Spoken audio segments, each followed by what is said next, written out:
Hello girls, today we'll do this theorem. Let X be a metric space. E and F are subsets of X. Then prove that phi bar is phi, X bar is X, E double bar is E bar. Bar means closure.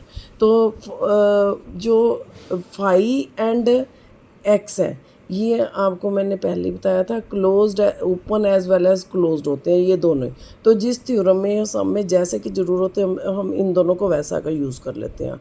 और तो it means इसमें closed की ज़रूरत हो phi and x are closed and E bar bar means closure ना, तो ई कोई भी सेट है उसका क्लोजर मीन्स क्लोज्ड सेट हो गया। ठीक है, तो phi and x and E bar are close sets in a metric space.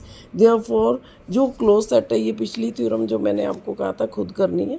तो इसमें क्या कहा था, E is any subset of A metric space x D and E is closed.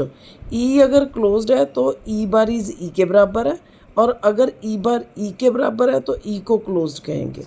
तो हम क्योंकि जिस कोई भी क्लोज्ड सेट लेंगे तो उसका बार उसी के बराबर आएगा।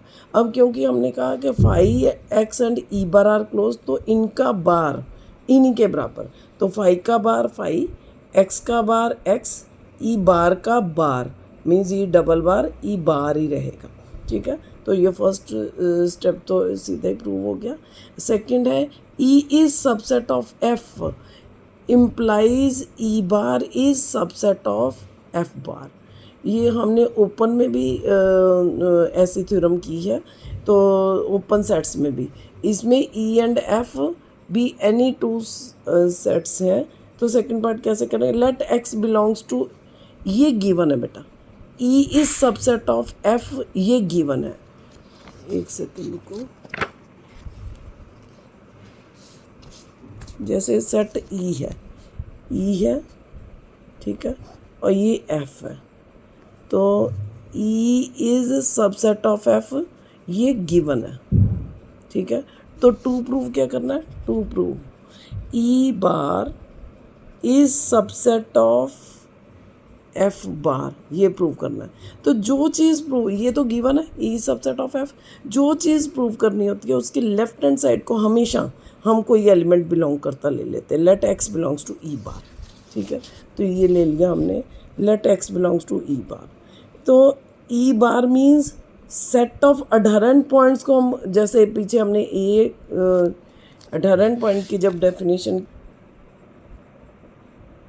ये बेटा हमने ये अडहरेंट पॉइंट की डेफिनेशन की थी, इसमें ये किया था हमने collection of all contact points या adherent points is called closure of A का बार, मतलब जो भी सेट ऑफ अडहरेंट पॉइंट्स हैं या सेट ऑफ कॉन्टैक्ट पॉइंट भी इसको बोलते हैं, इसको हम उसका किसी भी सेट का बार लिखते हैं, या ए डी एच अडहरेंट ए या ए बार करके लिखते हैं। ठीक है, इसमें सारे अडहरेंट पॉइंट्स आ जाते हैं इस सेट में। तो यहाँ पे हमें क्या कहा है कि x belongs to E bar implies x is the adherent points of E. अगर x ई बार को बिलोंग कर रहा है, कौन से पॉइंट्स ई बार को बिलोंग करते हैं, जो अडहरेंट पॉइंट्स हैं। ई बार में सारे अडहरेंट पॉइंट्स आएंगे, तो अगर x ई बार को बिलोंग करता है तो x is the adherent point of E. ठीक है, अब अडहरेंट पॉइंट की डेफिनेशन लगानी है अब ये। ठीक है, हम ये बार बार नहीं समझाऊंगी, मैंने पिछली वीडियोस में समझा दी अडहरेंट पॉइंट की डेफिनेशन, वहाँ से देख लेना एक बार। तो x is the adherent point of E, it means E intersection, x को सेंटर लेके x is the adherent point of E. E का x is adherent point of E का मतलब क्या है, x को सेंटर लेके हम जो भी स्फीयर बनाएंगे एस एक्स आर, तो इस ई की और एस एक्स आर की इंटरसेक्शन क्या होगी, नॉन एम्प्टी, मतलब इन दोनों में कम से कम एक एलिमेंट कॉमन होएगा। एक्स तो मिनिमम है ही है, और भी पॉइंट्स है, ये सारे पॉइंट्स कॉमन है, इसमें तो सारे ही हैं।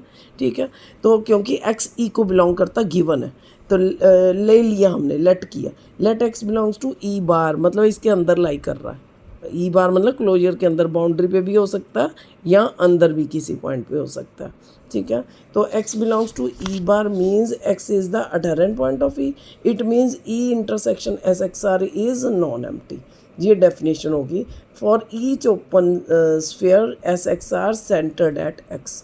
ठीक है, अब क्योंकि ई सबसेट ऑफ f था, ई क्या है, सबसेट ऑफ f, जब इन दोनों की इंटरसेक्शन नॉन एम्प्टी है तो इसकी और इसकी इंटरसेक्शन भी, एफ की इंटरसेक्शन भी नॉन एम्प्टी आएगी. It means S x F intersection S x r is also non empty. ठीक है, because E subset of F है, इसलिए ई यहाँ पे क्या लिख दिया हमने, F intersection S x r is also non empty for each open ball centred at x. ठीक है, नाउ विच इम्प्लाइज, इसका मतलब क्या हुआ, इसका एक्स अगर इधर पॉइंट ऑफ ई था तो ये लगी डेफिनेशन. अब अगर ये आ गया तो it means x is adherent point of F आ गया. एक्स को सेंटर लेके जो स्फीयर बनाया उसकी एफ के साथ इंटरसेक्शन नॉन एम्प्टी है. It means x is adherent point of F.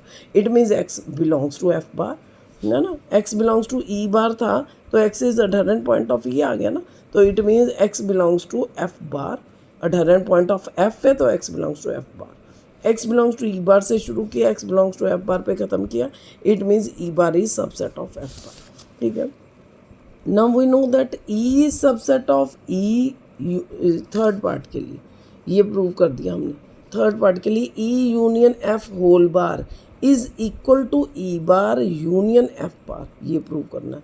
ठीक है, तो we know that E is subset of E union F. E union F का पता ही है. ई यूनियन एफ में कौन से एलिमेंट्स आएंगे, ई के भी सारे और एफ के भी सारे. जो रिपीटेड है उनको एक बार लिखेंगे, पर ई के भी सारे और एफ के भी सारे. It means E union F में ई जो है ई यूनियन एफ का सबसेट है और एफ भी ई यूनियन एफ का सबसेट है. ठीक है, दोनों तरफ बार ले लो, इसमें भी और इसमें भी. It means E bar is subset of E union F bar and F bar is subset of the. अब इन दोनों स्टेप्स की यूनियन ले लो. लेफ्ट हैंड साइड की लेफ्ट के साथ, राइट की राइट के साथ. लेफ्ट की लेफ्ट के साथ यूनियन ली तो ये आ गया, और राइट वाला तो सेम ही, एक ही बात, एक ही चीज़ है दोनों में, तो वो लिख दिया सेम ऐसे. ठीक है, तो ये हमने एक साइड प्रूव कर दी कि E bar union F bar is subset of this. अब क्या प्रूव करना है, this is subset of this prove करना है. तो जिसको सबसेट प्रूव करना है हमने, अब नाउ क्या प्रूव करना है, ये एक साइड होगी ना. अब हमने प्रूव करना है this is subset of this. ठीक है, तो उसके लिए क्या किया, also E is subset of E bar होता है and F is subset of F bar always है. ये हम पहले कर चुके हैं बेटा. ठीक है, इट मीन्स दोनों की यूनियन ले लो, लेफ्ट और राइट की. लेफ्ट की लेफ्ट के साथ, राइट के. ई union F is subset of E bar union F bar. ठीक है, अब दोनों तरफ बार ले लो. ये हम पहले कर चुके हैं पिछला रिजल्ट. अगर ई सबसेट ऑफ एफ था तो E bar he subset of F bar. ये इसका सबसेट है तो इनका बार भी इसका बार का सबसेट, तो वही लगा देते हैं. ये इसका सबसेट है तो इसका बार इसके बार का सबसेट, ये लगा दिया. अब क्योंकि E bar union F bar is close set है, ये भी क्लोज है ये भी क्लोज्ड है. दो क्लोज्ड की यूनियन क्लोज्ड होती है, तो ये क्लोज्ड है. ठीक है, तो यहाँ पे किया था हमने, अगर ई क्लोज्ड है तो उसका बार उसी के बराबर. ठीक है, तो ये अगर क्लोज्ड है, ई बार यूनियन एफ बार क्लोज्ड है, तो इसका बार इसी के बराबर आ जाएगा.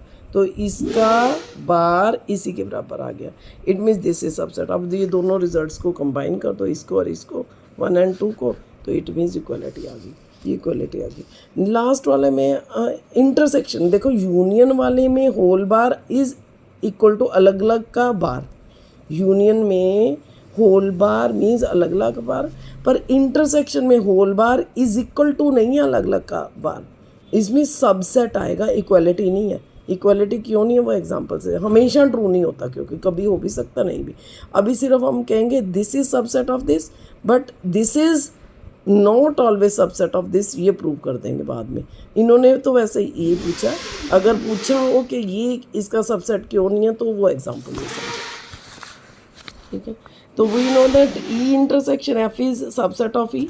जो इंटरसेक्शन है बेटा, ई है एफ है, ई और एफ दोनों की इंटरसेक्शन ये आती है. ये इसका भी सबसेट है, ये इसका भी सबसेट है. तो ई intersection F is subset of E and E intersection F is also subset of F. E intersection F is subset of E and intersection F is subset of FB. ठीक है, तो it means E intersection F एक element एक का subset है, same दूसरे का भी है. इट मीन्स ये दोनों की इंटरसेक्शन का भी सबसेट है. It means intersection F bar is subset of intersection E bar intersection F bar, ये प्रूव कर दिया जो प्रूव करना था हमें। अब कहता है ये जो है हमेशा इसका सबसेट नहीं है, ये रिमार्क में बताया है। कहता है for any two elements subsets E and F, E intersection F whole bar is equal to E bar intersection F bar is not always true. Is equality नहीं आती। इक्वलिटी क्यों नहीं आती, ये एग्जाम्पल से बताया है। अगर E12 है इस एग्जाम्पल के लिए, तो ऐसी एग्जाम्पल या ये वाली आपको याद रखनी है। तो consider two sets E and F, 1 2 and 2 3 ले लिया। E बार क्या हो जाएगा, इसका क्लोजर क्या होता है, एंड पॉइंट काउंट कर लेते हैं, ठीक है। E बार इज़ 1 2 और F bar is 2 3, closed interval आ जाएगा। Bar means end point count कर लेते हैं हम, ठीक है। क्लोजर अडहरेंट पॉइंट में, मोटे भाषा में मैं समझा रही हूँ कि एंड पॉइंट का बार का है तो ओपन का क्लोज्ड बन जाएगा। वैसे हमने सेट ऑफ अडहरेंट पॉइंट्स जब डेफिनेशन की थी तभी मैंने आपको अच्छी तरह से समझाया था कि अगर ये ओपन इंटरवल है तो चेक करना है कि अंदर के सारे पॉइंट तो अडहरेंट पॉइंट होंगे, एंड पॉइंट को चेक कर लेना अडहरेंट पॉइंट है कि 1 को सेंटर लेके इंटरवल बनाइए आसपास, 1 की अंदर वाले जो हैं वो इस ई को बिलोंग कर रहे हैं सारे, मिनिमम एक कॉमन होना चाहिए, ठीक है। एक एलिमेंट जो है इसकी जो स्फीयर बनाया या इंटरवल बनाई है 1 के आसपास, उसका कम से कम एक एलिमेंट ई के साथ कॉमन होना चाहिए। इसी तरह से 2 1 के अंदर वाले हैं, इसी तरह से 2 के लेफ्ट वाले हो जाएंगे, 1 के राइट वाले कॉमन है, ठीक है। तो इट मीन्स 1 और 2 भी अडहरेंट पॉइंट है, तो अंदर वाले भी सारे अडहरेंट पॉइंट है, सेट ऑफ अडहरेंट पॉइंट में क्लोज्ड आ जाता है। सिमिलरली इसका आ गया एफ बार, तो ई बार अब दोनों की इंटरसेक्शन कर दो। ई बार इंटरसेक्शन एफ बार किया तो क्या आ गया हमारा 2। अब ई बार इंटरसेक्शन एफ बार किया तो 2 आ गया। अब इसको करके देखो, ई इंटरसेक्शन एफ करो उसके बाद बार करो। ई इंटरसेक्शन एफ किया, ये ओपन इंटरवल है तो कुछ भी कॉमन नहीं है, 1 2 और 2 3 में 2 काउंट नहीं हो रहा, इधर भी 2 काउंट नहीं हो रहा, तो कुछ भी तो कॉमन नहीं है, इसलिए ये एम्प्टी सेट हो गया। ई इंटरसेक्शन एफ इज़ एम्प्टी। ये टोटल का बार ले लो दोनों तरफ, इसका भी बार इसका भी बार। 5 बार इज़ 5 हमने पहले स्टेप में किया सबसे पहले, ठीक है। तो इट मीन्स ये और ये इक्वल नहीं है, एक में इसका 5 आ गया, इसका 2 आ गया, it means this is not equal to this. तो ये हमने प्रूव कर दिया।